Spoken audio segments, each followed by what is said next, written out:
नमस्कार साथियों, स्वागत है आप सबका आर्यवर्त क्लासेस में। हम यहाँ पढ़ रहे हैं क्लास 10th के बोर्ड एग्जाम के लिए। तो आज हमारा चैप्टर है चैप्टर नंबर 3, दो चर वाले रैखिक समीकरण युग्म। अब चैप्टर का नाम ही समझ लो, पहला क्या लिखा हुआ है, ये दो चर। चर का मतलब पता होगा तुम्हें, तो मैं तुम्हें बता ही दूँ। दो प्रकार के नंबर होते हैं, एक तो होते हैं चर और एक होते हैं अचर। अब चर जितने भी ये मैथ में एक्स वाई जेड एम मतलब जितनी भी एबीसीडी आएगी वे तो सब होते हैं चर पद, वेरिएबल्स कहते हैं उन्हें इंग्लिश में।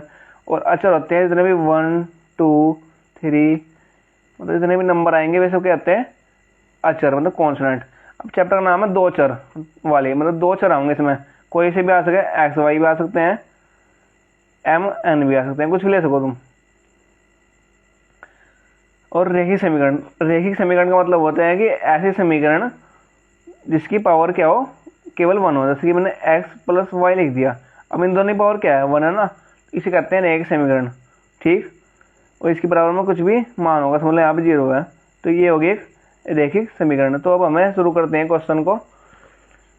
2x plus 3y equal to 11 और 2x minus 4y equal to minus 24 को हल कीजिए। इनसे क्या करना है, हमें हल करना है और इसमें m का मान निकालना है, जिसके लिए y बराबर क्या है, एक समीकरण mx प्लस के 3।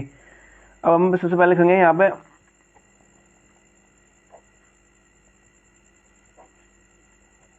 दिया गया रैखिक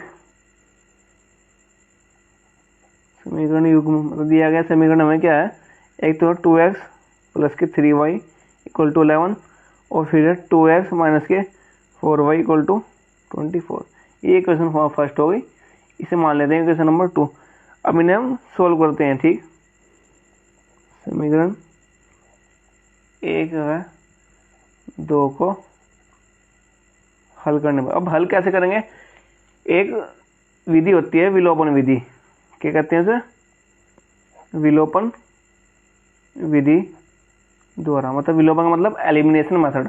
अब उसमें क्या होता है कि हमने दो समीकरण लिख लिए, ध्यान से देखिए, बिल्कुल लिख ली दो इक्वेशन दोनों ये। अब इनमें से हमें किसी एक का मान काटना है, कैंसिल करना है, दूसरे का जो वैल्यू है वो हमें निकालनी है। अब कैसे निकलेगी, देखो दो समीकरण लिख ली, इनकी वजह साइन बदलने होंगे। साइन का मतलब ये प्लस का ये माइनस हो गया, ये माइनस का ये प्लस हो गया, ये माइनस का ये प्लस हो गया। ठीक, इनके साइन बदल दिए। अब ये प्लस का माइनस से कट गए, अब इसे माइनस भूल जाओ, अब प्लस प्लस के दोनों, प्लस और प्लस क्या होंगे, प्लस 4 3 7 बराबर। ऐसे इसे प्लस को भूल जाओ, माइनस को भूल जाओ, ये प्लस का हो गया। तो कितने नंबर हो गए, 11 और 4 15 और 3 35।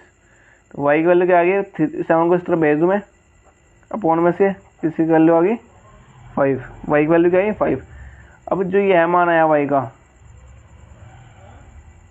ये है मान, समीकरण कोई सी में रख दूँ मैं, कौन सा में रख दूँ, फर्स्ट में रख दूँ, पहले में रख दूँगा यहाँ पर। ठीक, 2x प्लस के 3 इंटू वाई की वैल्यू क्या रखनी है हमें, क्या आई 5, तो वाई की वैल्यू रखनी है यहाँ 5 इक्वल टू क्या है 11। अब इसे सॉल्व करूँ, 2x प्लस के 5 या 15 बराबर 11, तो 2x बराबर क्या आ गया, इसे 15 को इधर भेज दूँ, इधर आ गया, घट जाएगा, क्या वैल्यू होगी इसकी, 2x बराबर गया माइनस के 4, x की वैल्यू क्या आ गई माइनस के 4, इधर आया अपॉन में 2 कट गई, क्या वैल्यू है इसकी माइनस के 2।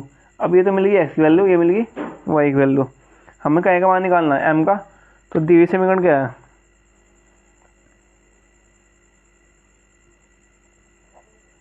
दिया है क्या, y बराबर mx प्लस के 3, y की वैल्यू जो हमें आई, क्या मिली y की वैल्यू हमें 5, तो यहाँ पर 5 रख दी बराबर m की वैल्यू हमें निकालनी इंटू x की वैल्यू क्या है माइनस 2 रख दी, यहाँ पे कोई साइन नहीं है, मतलब यहाँ पर मल्टीप्लाई है प्लस 3, इसे 3 को इधर भेज दो हमें, यहाँ पे आके घट जाएगा बराबर, यहाँ का जगह इसकी मल्टीप्लाई में करी 2m, 5 में से 3 गई, कितने बचे 2 बराबर क्या बचा माइनस 2m।